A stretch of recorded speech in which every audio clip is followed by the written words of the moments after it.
Hello and welcome students. आज के class में हम लोग thermodynamical relation between number densities of free electrons and holes की बात करेंगे इन एन एक्सट्रिंसिक सेमीकंडक्टर। तो आज का हमारा टॉपिक है thermodynamical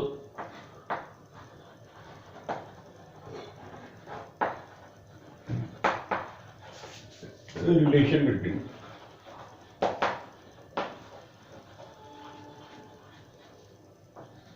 number densities of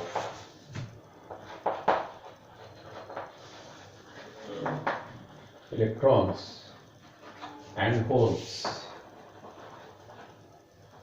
in an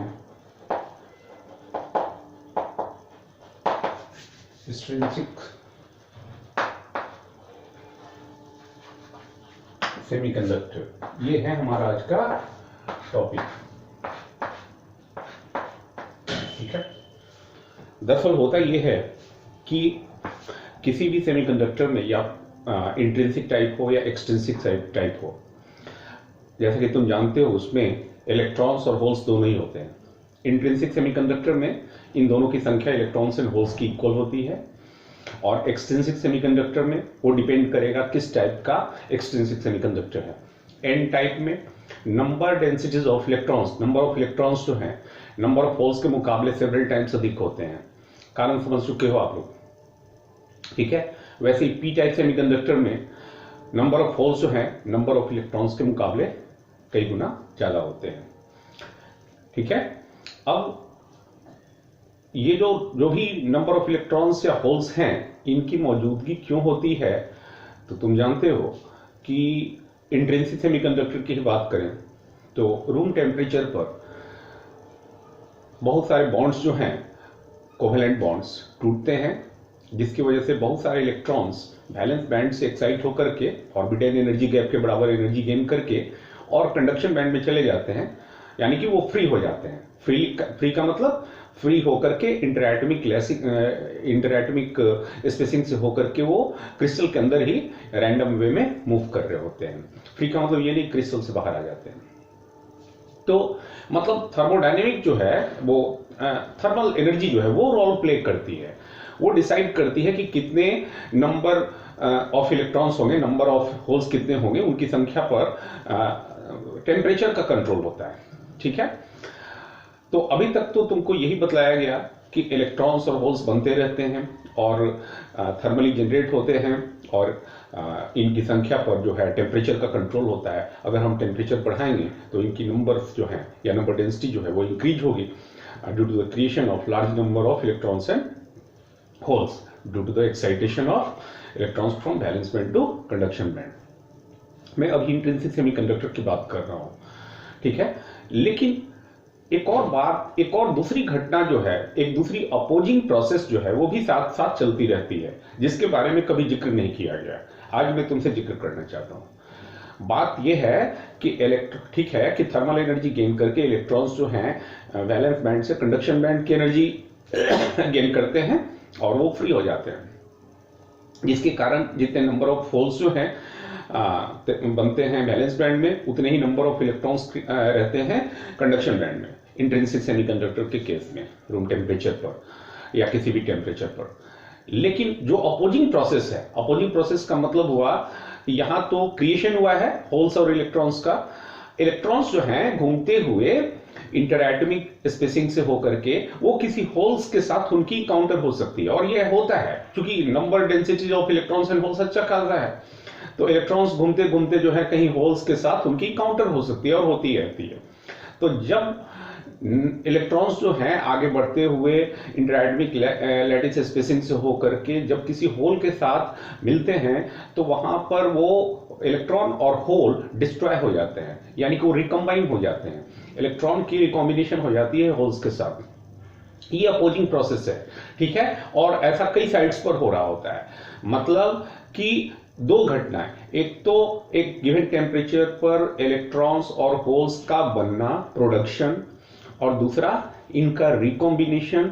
ये दोनों अपोजिंग प्रोसेसेस एक गिवन टेम्परेचर पर साथ साथ चल रहे होते हैं।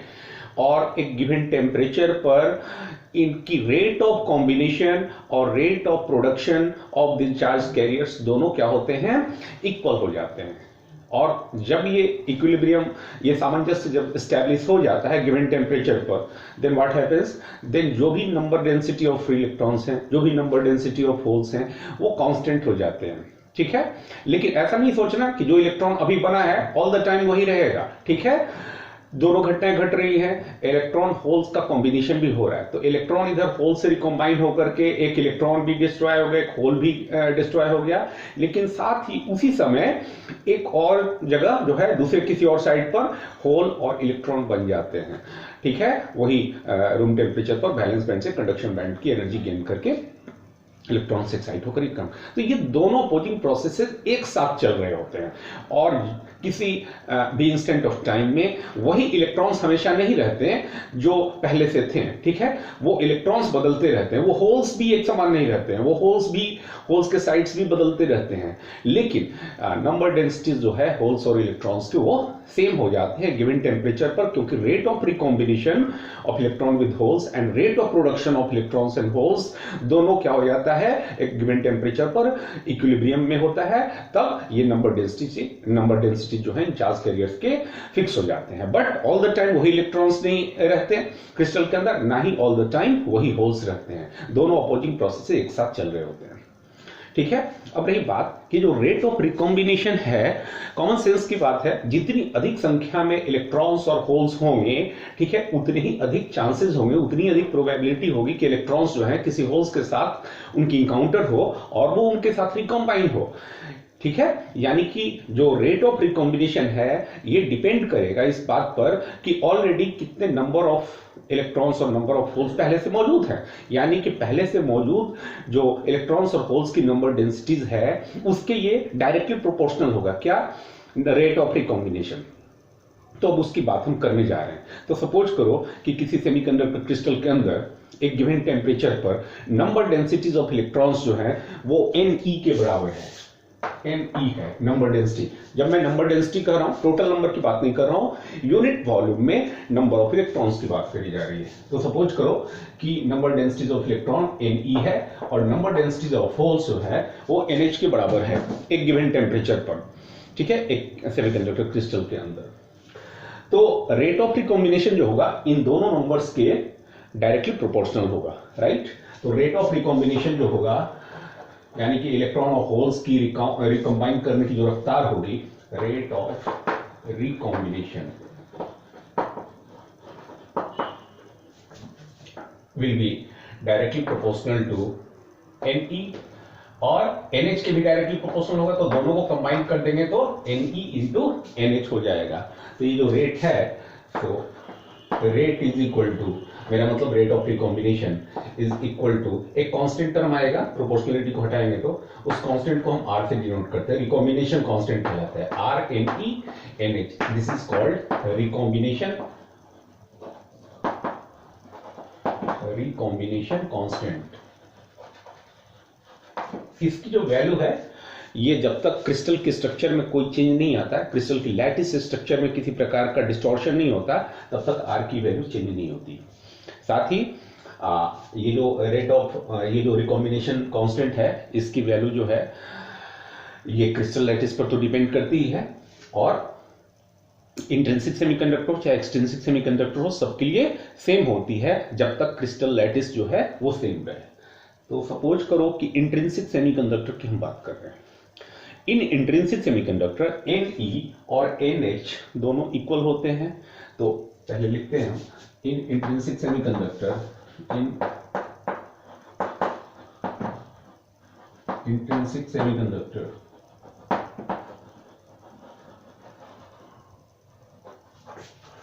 Ne is equal to NH। मान लो कि this is equal to Ni, ये दोनों संख्या बराबर है, तो सपोज करो इन दोनों को हम Ni से डिनोट करें। तो एक इंट्रिंसिक सेमीकंडक्टर के अंदर जो रेट ऑफ रिकॉम्बिनेशन होगा, रेट ऑफ रिकॉम्बिनेशन इंट्रिंसिक के अंदर, ये कितना हो जाएगा, R इंटू Ne और NH दोनों जो इक्वल हैं, इनको Ni लिख दें तो Ni स्क्वायर हो जाएगा। तो रेट ऑफ रिकॉम्बिनेशन एक इंट्रिंसिक सेमीकंडक्टर के अंदर वो R इंटू ni स्क्वायर के इक्वल होता है। Let us denote this by equation 1। ठीक है, अब यदि कोई एक्सट्रिंसिक सेमीकंडक्टर लें तो जैसा कि तुम जानते हो उसमें या तो Ne ग्रेटर देन NH होगा, ठीक है, यदि N टाइप सेमीकंडक्टर हुआ। P टाइप सेमीकंडक्टर में NH मोर देन Ne होगा। तो अब हम बात करते हैं रेट ऑफ रिकॉम्बिनेशन की इन एक्सट्रिंसिक सेमीकंडक्टर। तो इन एक्सट्रिंसिक सेमीकंडक्टर, इन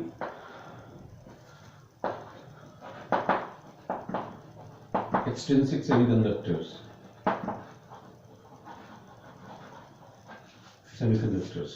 ये जो rate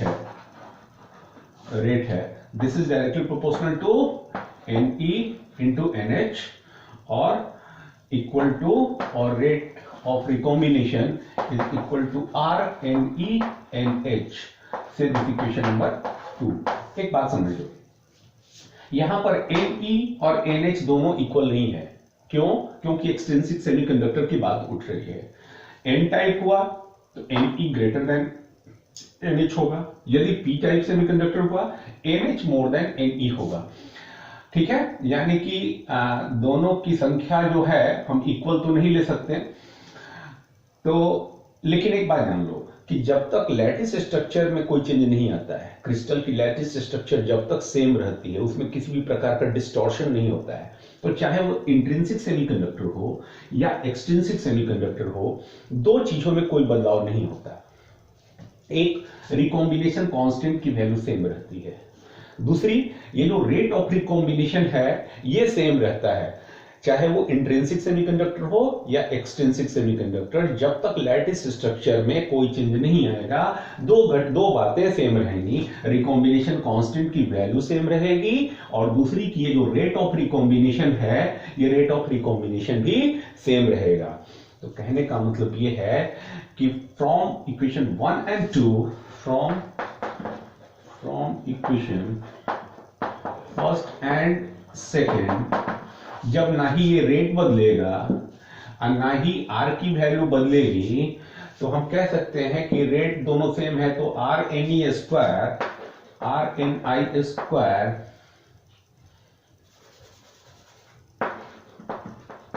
is equal to R into NE into NH। अब चूंकि R रेट रिकॉम्बिनेशन कांस्टेंट की वैल्यू भी सेम है, this implies NI square is equal to NE into NH। ठीक है, NI square is equal to NE into NH। Semiconductor physics का ये बहुत ही इंपॉर्टेंट इक्वेशन है, इसको जरा ठीक से समझ लेते हैं। फिर दिस इक्वेशन ध्यान रहे, चाहे इंट्रिंसिक सेमीकंडक्टर हो या एक्सट्रिंसिक सेमीकंडक्टर, ठीक है, जब तक क्रिस्टल की लैटिस स्ट्रक्चर में चेंज नहीं आएगा किसी भी वजह से, तब तक दो बातें सेम रहेंगी। एक, जो रेट ऑफ रिकॉम्बिनेशन है इंट्रिंसिक सेमीकंडक्टर के अंदर इलेक्ट्रॉन्स और होल्स का, और रेट ऑफ रिकॉम्बिनेशन इलेक्ट्रॉन्स और होल्स का ये जो एक्सट्रिंसिक सेमीकंडक्टर में है, ये दोनों सेम रहते हैं। और दूसरी बात कि रिकॉम्बिनेशन कांस्टेंट R की वैल्यू में चेंज नहीं आता, जिसकी वजह से हम इसको इसके इक्वल लिख सकते हैं, और R से R कट गया तो NI square equal to NE into NH हो गया। अब जरा ध्यान से समझना आगे की बात, जो एक बहुत ही गूढ़ और बहुत ही इंपॉर्टेंट कॉन्सेप्ट है, वो ये कि हम जानते हैं कि एक्सट्रिंसिक सेमीकंडक्टर में या तो Ne ग्रेटर देन NH होगा या फिर NH ग्रेटर देन Ne होगा। समझ रहे हो बात? और ये जो Ni है तुम देख रहे हो, ये Ne और NH दोनों एक इंट्रिंसिक सेमीकंडक्टर में जब इक्वल थे, वो वाला Ni है। ठीक है, यानी कि ये जो भी नंबर डेंसिटी है इलेक्ट्रॉन्स और होल्स की यहाँ पर, ये दोनों इक्वल हैं और दोनों थर्मली जनरेटेड हैं, दोनों थर्मली जनरेटेड नंबर डेंसिटीज हैं। क्लियर है? Ne NH दोनों इक्वल हैं, जिसको हमने Ni से डिनोट किया है, और ये दोनों थर्मली जनरेशन के कारण हैं। ठीक है, मान लो कि N टाइप सेमीकंडक्टर की बात कर रहे हैं। N टाइप सेमीकंडक्टर में Ne क्या होगा कि बहुत ज्यादा हो जाएगा NH के मुकाबले। ठीक है, क्यों? क्योंकि दो प्रकार से उसमें इलेक्ट्रॉन्स की जो है आपूर्ति होगी। एक थर्मली जनरेटेड इलेक्ट्रॉन्स जो पहले से हैं वो तो हैं ही, और जो डोनर, प्रत्येक डोनर इम्प्योरिटी एटम जो आएगा बाहर से पेंटावैलेंट, वो भी डोनेट किए हुए हैं और उसका डोनेशन, उसका असर ज्यादा है, जिसकी वजह से नंबर डेंसिटी जो है इलेक्ट्रॉन्स की बहुत अधिक हो जाएगी। यानी कि ये Ne की वैल्यू जो है ये NH के अब इक्वल नहीं रहेगी, ये Ne NH के मुकाबले बहुत अधिक हो जाएगा। समझ रहे हो बात? और NH जो भी नंबर ऑफ होल्स हैं पहले से, वो सिर्फ थर्मली जनरेटेड हैं, ठीक है।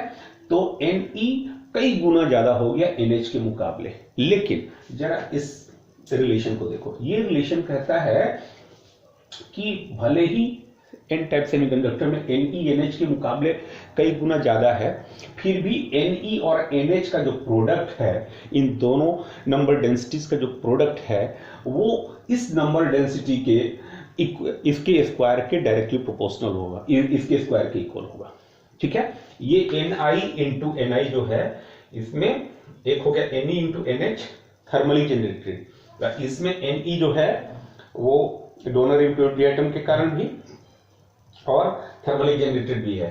तो ये एक अटपटी बात है कि अब Ni स्क्वायर जो है Ne इंटू NH के बराबर कैसे होगा। होना ये चाहिए कि अब Ne और NH के प्रोडक्ट को ज्यादा हो जाना चाहिए। क्यों?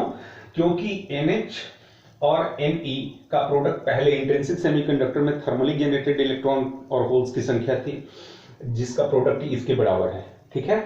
अब जब एन टाइप सेमीकंडक्टर की बात आई तो Ne कई गुना ज्यादा हो गया NH के मुकाबले, तो होना ये चाहिए कि ये प्रोडक्ट जो है इससे ज्यादा होना चाहिए, ठीक है।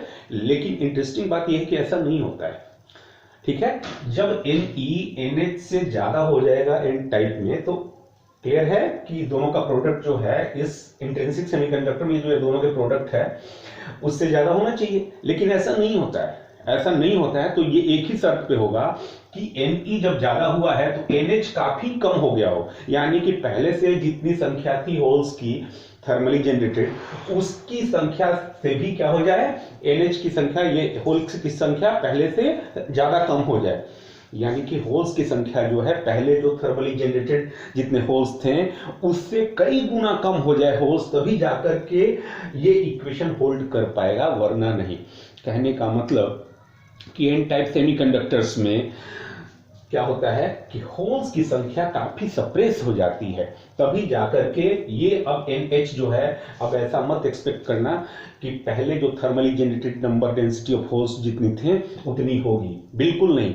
अब इनकी संख्या thermally generated number of holes जो थे उनसे काफी कम हो जाएगी। क्यों? क्योंकि Ne और NH के प्रोडक्ट को इसके इक्वल रहना है, ठीक है। और Ne बहुत ज्यादा है, ठीक है, कारण मैं समझा चुका हूं। तो NH जो होगा, अब ये इस कॉन्स्टेंसी को मेंटेन करने के लिए, ठीक है, NH को सप्रेस होना पड़ेगा, डिक्रीज होना पड़ेगा, यानी होल्स की संख्या अब पहले जितनी नहीं रहेगी जो थर्मली जनरेटेड थी, उससे भी काफी कई गुनी कम हो जाएगी। तो ये इंपॉर्टेंट बात है कि एन टाइप सेमीकंडक्टर के अंदर नंबर डेंसिटी ऑफ होल्स जो है सप्रेस हो जाते हैं, वो उतने भी नहीं रह पाते जितने वो थर्मली जनरेटेड पहले से थे इंट्रिंसिक सेमीकंडक्टर के अंदर, उससे कई गुना कम हो जाते हैं। और इतना कम हो जाते हैं कि फिर भी Ne जो कि कई गुना ज्यादा है, ठीक है, और ये प्रोडक्ट जो है, ये पुराने प्रोडक्ट इंट्रिंसिक सेमीकंडक्टर में जो Ne और NH का प्रोडक्ट था उसके इक्वल रहे, उसको मेंटेन करे, ठीक है। अच्छा, पी टाइप सेमीकंडक्टर की बात करें तो पी टाइप सेमीकंडक्टर में NH Ne के मुकाबले कई गुना ज्यादा होगा। जितने भी एक्सेप्टर इंप्योरिटी एटम्स होंगे, ठीक है, जिनकी संख्या कई गुने ज्यादा है, बहुत ज्यादा है, तो वो सब के सब क्या करेंगे, वो एक एक होल क्रिएट करेंगे। तो ये जो पहले से थर्मली जनरेटेड होल्स थे वो तो थे ही, अब एक्स्ट्रा नंबर ऑफ होल्स आ गए तुम्हारे प्रत्येक एक्सेप्टर इंप्योरिटी एटम के साथ, ट्राइवैलेंट इंप्योरिटी एटम जो ऐड हुए तो NH Ne के मुकाबले सेवरल टाइम्स ज्यादा है। किस टाइप के सेमीकंडक्टर में? पी टाइप सेमीकंडक्टर में NH Ne के मुकाबले सेवरल टाइम्स ज्यादा है। तो होना ये चाहिए कि फिर ये प्रोडक्ट इससे ज्यादा होना चाहिए, इस प्रोडक्ट से फिर भी ये ज्यादा होना चाहिए, क्योंकि अब इलेक्ट्रॉन्स तो उतने हैं जो थर्मली जनरेटेड थे, लेकिन होल्स जो है दो कारणों से हैं, थर्मली जनरेटेड भी और एक्सेप्टर इंप्योरिटी एटम्स के द्वारा सप्लाइड, ठीक है। और ये बहुत ज्यादा है इसके मुकाबले, तो ये प्रोडक्ट जो है ni² से ज्यादा होना चाहिए था, लेकिन ऐसा नहीं होता है। तो ऐसा तभी होगा, ये इक्वलिटी तभी मेंटेन रह पाएगी जब Ne जो है काफी कम हो जाए, यानी कि पी टाइप सेमीकंडक्टर में नंबर डेंसिटी ऑफ इलेक्ट्रॉन्स जो है सप्रेस हो जाए, पहले के मुकाबले जितने थर्मल एनर्जी के कारण थर्मली जनरेटेड जो इलेक्ट्रॉन्स डेंसिटी थी उसके मुकाबले कई गुनी नंबर डेंसिटी कम हो जाए, तभी जाकर के ये प्रोडक्ट इसका मुकाबला कर पाएगा।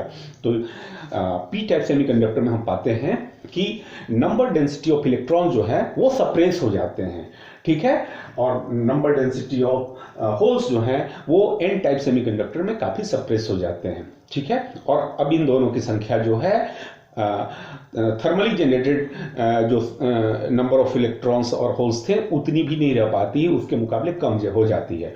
तो इस इक्वेशन में ये जो कुछ हमने लर्न किया, इसमें सबसे इंपॉर्टेंट बात ये लर्न करी कि एन टाइप सेमीकंडक्टर के अंदर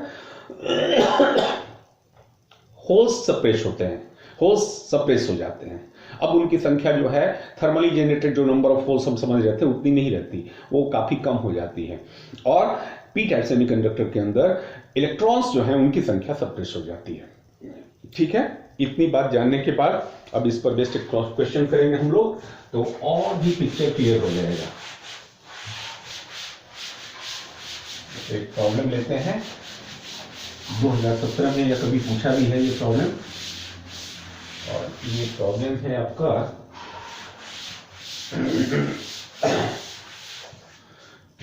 सवाल दे रखा है कि suppose a pure silicon crystal, question है suppose a pure silicon crystal, suppose a pure silicon crystal has 5 into 10 to power has 5 into 10 to power 28 atoms per cubic meter, atoms per cubic meter, प्रत्येक 1 cubic metre में इतने atoms हैं मान लो कि silicon crystal के, ठीक है। It is doped by 1 ppm. It is doped by 1 ppm of 1 ppm of pentavalent arsenic, of pentavalent arsenic, right? Calculate the number of electrons. Calculate the number of electrons and calculate the number of electrons and holes. Calculate the number of electrons and holes. Ni given है आपको, Ni is equal to 1.5 into 10 to power 16 per cubic metre है। Solve करते इस problem को, पहले समझते हैं कि क्या दे रखा है, ठीक है। हमें दे रखा है कि एक प्योर एक सिलिकॉन क्रिस्टल है जिसमें इतने एटम्स मान लो कि पर क्यूबिक मीटर मौजूद हैं, यूनिट वॉल्यूम में इतने एटम्स हैं सिलिकॉन के।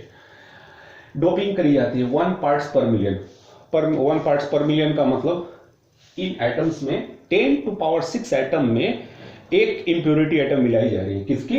पेंटावैलेंट आर्सेनिक की, ठीक है। तो calculate the number of electrons and holes. अब बताइए कि इलेक्ट्रॉन्स और होल्स की संख्या कितनी होगी, जबकि Ni यानी कि थर्मली जनरेटेड जो number of electrons and holes थे उनकी संख्या 1.5 into 10 to power 16 पर क्यूबिक मीटर है। पर क्यूबिक मीटर इतने नंबर ऑफ होल्स और नंबर ऑफ इलेक्ट्रॉन्स जो है पहले से मौजूद हैं, ठीक है। तो अब जबकि पेंटावैलेंट से डोपिंग कर दी गई है, ये जब इंट्रिंसिक सेमीकंडक्टर था प्योरेस्ट फॉर्म में, तब ये नंबर डेंसिटी की बात है, ठीक है। अब जबकि इसकी डोपिंग करा दी गई, जब एक्सट्रिंसिक सेमीकंडक्टर बन गया, साफ दिख रहा है एन टाइप सेमीकंडक्टर फॉर्म जब हो गया, तो जैसा मैंने बताया कि इलेक्ट्रॉन्स की संख्या कई गुनी ज्यादा हो जाएगी। तो देखते हैं कि ये जो डोनर इंप्योरिटी आइटम्स आ रहे हैं वो कितने इलेक्ट्रॉन्स डोनेट कर रहे हैं, और पर क्यूबिक मीटर जो है उनके कारण एक्स्ट्रा नंबर ऑफ इलेक्ट्रॉन्स कितने हो रहे हैं, ठीक है। तो प्रत्येक एटम जो होगा डोनर इंप्योरिटी का आर्सेनिक का एक एक इलेक्ट्रॉन डोनेट करेगा। तो पहले तो ये देखो कि अगर 10⁶ एटम में एक इंप्योरिटी डाली जा रही है तो इतने एटम्स में कितने इंप्योरिटी एटम्स होंगे। तो number density of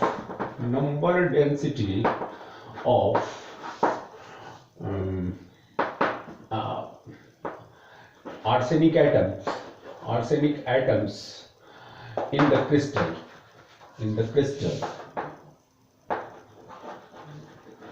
will be तो क्रिस्टल के अंदर number density of arsenic atom कितने हो जाएंगे, मेरा मतलब पर यूनिट वॉल्यूम में कितने आर्सेनिक एटम्स आ जाएंगे। तो 10⁶ एटम्स में एक आर्सेनिक एटम की डोपिंग कराई जा रही है। तो 1 पर क्यूबिक मीटर इतने एटम्स टोटल सिलिकॉन के हैं। तो 10⁶ में एक आ रहा है, तो इतने एटम्स में कितने आर्सेनिक एटम इंट्रोड्यूस किए जाएंगे। तो this will be equal to number density n की वैल्यू हो जाएगी, ये नंबर ऑफ आर्सेनिक एटम्स हो जाएंगे एस, नंबर डेंसिटी पर यूनिट वॉल्यूम में। तो ये हो जाएगी 5 × 10⁻28 डिवाइडेड बाई 10⁶ लेंगे। क्यों? क्योंकि 1 मिलियन में 10⁶ एटम्स होते हैं। तो इतने एटम्स में एक आर्सेनिक एटम की मिलावट, ठीक है। तो इतने एटम्स में कितने आर्सेनिक एटम इंट्रोड्यूस होंगे। ये कट गया, ये 10⁻22 हो गया। तो number density of arsenic atoms जो होंगे वो 5 × 10⁻22 हो जाएंगे पर क्यूबिक मीटर। इतने तो आर्सेनिक के एटम इंट्रोड्यूस हो गए हैं, ठीक है। ध्यान देना, बहुत बड़ी संख्या है और प्रत्येक डोनर इंप्योरिटी एटम एक एक इलेक्ट्रॉन डोनेट करेगा। तो हम कह सकते हैं कि नंबर डेंसिटी ऑफ इलेक्ट्रॉन्स इनके कारण, इन डोनर इंप्योरिटी के कारण जो नंबर डेंसिटी ऑफ इलेक्ट्रॉन्स होंगे वो कितने हो जाएंगे, 5 × 10⁻22 हो जाएंगे। ये डोनर इंप्योरिटी के कारण, ये डोनर इंप्योरिटी के कारण जो नंबर डेंसिटी बढ़ी है, इतनी तो बढ़ी है पहले, इतनी संख्या इलेक्ट्रॉन्स की इंट्रोड्यूस हुई है, इतने इलेक्ट्रॉन्स पर क्यूबिक मीटर डोनेट किए गए हैं इन पेंटावैलेंट इंप्योरिटी एटम की डोपिंग के बाद, ठीक है। और पहले से जो मौजूद थे उनकी संख्या तो तुम देख ही रहे हो, ये है ही है, ठीक है। तो नंबर ऑफ इलेक्ट्रॉन्स जो होगा, तो थर्मली जनरेटेड जो नंबर Ni की वैल्यू जो है Ne due to thermal generation, thermally generated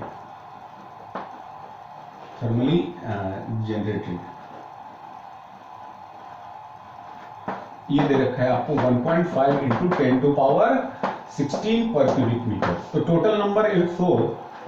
so number density of electrons जो है अब कितनी हो गया, इतना प्लस इतना। तो नंबर डेंसिटी ऑफ इलेक्ट्रॉन्स जो है ये हो जाएगा Ne नेट नंबर डेंसिटी जो है ये हो जाएगा आपका 5 × 10⁻22 प्लस 1.5 × 10⁻16 पर क्यूबिक मीटर, ठीक है। ये हो गया। अब तुम एक चीज देखो, ये 1.5 × 10⁻16, ये 10⁻22 एक्चुअल में नंबर डेंसिटी ऑफ इलेक्ट्रॉन्स जो है, टोटल नंबर ऑफ इलेक्ट्रॉन्स पर क्यूबिक मीटर जो है, ये थर्मल जनरेशन के कारण, ये डोनर इंप्योरिटी एटम्स के कारण इतना हो गया, ठीक है। अब तुम देखो, यदि इसकी तुलना करी जाए इस नंबर से, तो ये कोई 10⁶ टाइम्स ज्यादा है, 10⁵ से लेकर 6 टाइम्स तक ज्यादा है। यहाँ देखो 10⁻16 है, यहाँ 10⁻22 है। कहना ये चाहता हूं कि ठीक है, ये तो एक्चुअल नंबर हुआ, लेकिन एक अप्रोक्सीमेशन करें तो ये इससे 10 लाख गुना कम है। तो कोई भी चीज इसकी संख्या के मुकाबले में ये लाख गुना, 10 लाख गुना, 5 लाख गुना अगर कम है, तो इसके मुकाबले हम इसको करीब करीब इग्नोर कर सकते हैं, यानी कि रफली इसको अप्रोक्सीमेटली इक्वल टू हम इसको लिख सकते हैं 5 × 10⁻22। ये अपनी कैलकुलेशन को फैसिलिटेट करने के लिए ऐसा कर रहे हैं, जबकि टोटल नंबर ऑफ इलेक्ट्रॉन पर क्यूबिक मीटर वो इतने ही है। लेकिन चूंकि इसकी संख्या इसके मुकाबले कम है, तो for the sake of making our calculation simple and easier, हम इसको एक अप्रोक्सीमेट कर दे रहे हैं इतना, ठीक है। तो अब जो है नंबर डेंसिटी ऑफ इलेक्ट्रॉन्स इतने हो गए।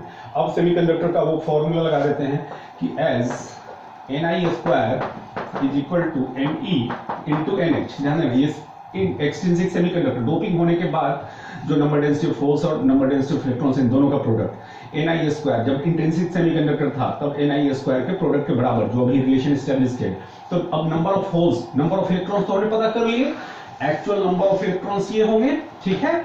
लेकिन आगे जो कैलकुलेशन होगा उसको फैसिलिटेट करने के लिए हमने इस पूरी संख्या को करीब करीब इतना मान लिया। तो NH जो होगा ये निकालना चाहते हैं, तो यहां से NH जो होगा, नंबर डेंसिटी ऑफ होल्स पूछा गया हमसे, तो दिस वुड बी रिटन है Ni² Ne, this is equal to Ni² upon Ne।